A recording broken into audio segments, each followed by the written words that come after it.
ফৰিদ আমাৰ ভাৰতৰ ৰাষ্ট্ৰদূত আমাৰ মৰমৰ জুবিন গাৰ্গৰ যেটো পোষ্টমৰ্টেম কৰা কথা আছিল পোষ্টমৰ্টেমৰ কাম সম্পূৰ্ণ হ'ল আৰু এতিয়া জুবিন গাৰ্গৰ পাৰ্থিৱ শৰীৰ আমাৰ ভাৰতৰ ৰাষ্ট্ৰদূত বা আমাৰ যিখিনি বিষয়া আছে বা জুবিনৰ বন্ধু আছে তেওঁলোকক অৰ্পণ কৰি দিয়া হৈছে।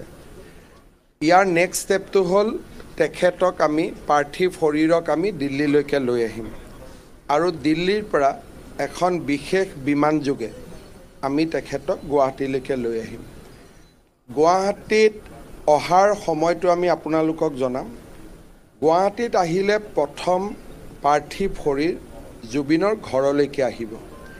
সেইখিনি সময়ত আমি বিচাৰিম যাতে কোনো ৰাইজ তাতে নাথাকে, কাৰণ জুবিনৰ পৰিয়ালটোৱে একান্তভাৱে অলপ সময় কটোৱাৰ সেইটোৱে শেষ সময়, কাৰণ এবাৰ সৰু সজাইত অহাৰ পিছত পৰিয়ালে জুবিনৰ লগত সময় কটাব নোৱাৰিব।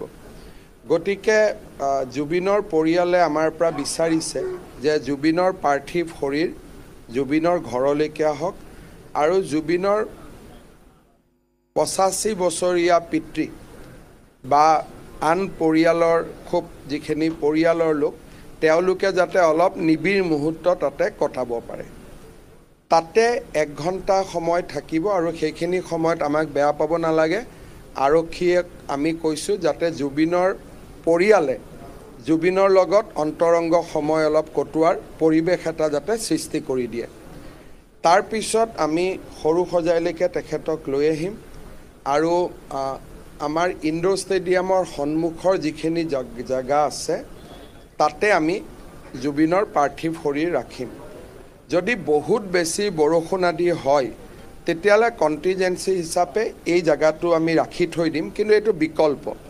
তাতে আমাৰ ব্যৱস্থা হ'ব। তাৰ পিছফালে জুবিনৰ পৰিয়ালে থাকিব পৰা অলপমান ব্যৱস্থা কৰি দিয়া হ'ব। একেবাৰে নিকট বা খুব আত্মীয় মানুহখিনি অলপ চকীত বহিব পৰা ব্যৱস্থা কৰি দিয়া হ'ব। আমাৰ য'ত হেলিপেড আছে, যিসকল ৰাইজে অলপ বেছি দেৰি থাকিব খোজে সেই জায়গাটো আমি ডেভেলপ কৰিম।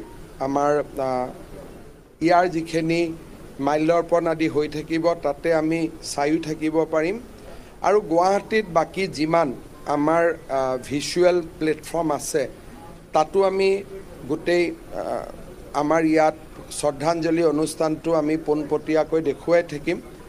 আমি জানো যে আমাৰ ইয়াৰ টেলিভিশ্যন সকলেও দেখুৱাই থাকিব।